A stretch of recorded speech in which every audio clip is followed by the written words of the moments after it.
Hello दोस्तों, नमस्कार। एक बार फिर स्वागत है आपका हमारे चैनल मेडिकल फैक्ट 955 में। दोस्तों, घोर अंधेरी रात में एक व्यक्ति नदी में कूदकर आत्महत्या करने का विचार कर रहा था। वर्षा के दिन थे और नदी पूरे उफान पर थी। आकाश में बादल घिरे थे और रह रहकर बिजली चमक रही थी। वह उस देश का बड़ा धनी व्यक्ति था, लेकिन अचानक हुए घाटे से उसकी सारी संपत्ति चली गई। उसके भाग्य का सूरज डूब गया था। चारों ओर निराशा ही निराशा थी। उसे भविष्य नजर नहीं आ रहा था। उसे कुछ सूझ नहीं रहा था कि वो क्या करे।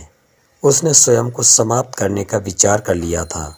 नदी में कूदने के लिए जैसे ही चट्टान के छोर पर खड़ा होकर वह अंतिम बार ईश्वर का स्मरण करने लगा, तभी एक बुजुर्ग ने मजबूत बाहों से उसे रोक लिया।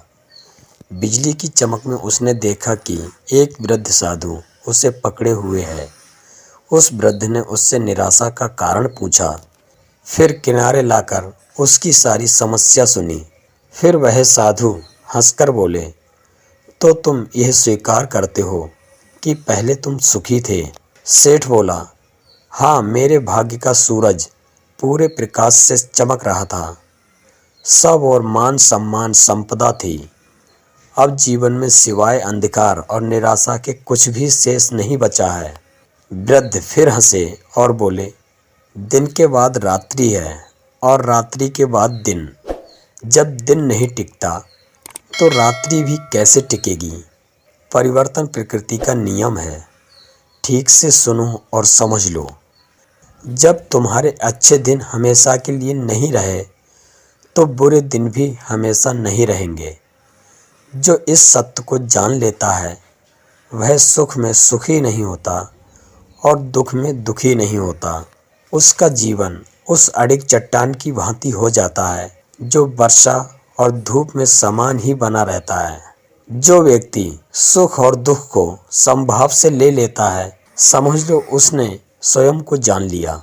सुख और दुख तो आते जाते रहते हैं, यही प्रकृति की गति है। ईश्वर का इंसाफ जो न आता है और न जाता है, वह है स्वयं का अस्तित्व। इस अस्तित्व में ठहर जाना ही समत्व है। सोचो, यदि किसी ने जीवन में एक जैसा ही भाव देखा तो वह परिस्थिति को कैसे जान पाएगा? जो व्यक्ति हमेशा सुख का ही भाव जानता है, वह दुख का भाव कैसे जान पाएगा? समझ लीजिए, किसी व्यक्ति को जिस चीज की आवश्यकता हुई वह उसे समय से पहले मिल गई, तो क्या वह व्यक्ति कुछ उपहार पाने की खुशी का अनुभव कैसे कर सकेगा? दुख ना आए तो सुख का स्वाद क्या होता है कोई कैसे जान पाएगा? जो इस शाश्वत नियम को जान लेता है उसका जीवन बंधनों से मुक्त हो जाता है। तो दोस्तों, यह वीडियो आपको कैसी लगी कमेंट करके जरूर बताएं और हमारे चैनल को सब्सक्राइब और वीडियो को लाइक शेयर जरूर करें प्लीज़। धन्यवाद।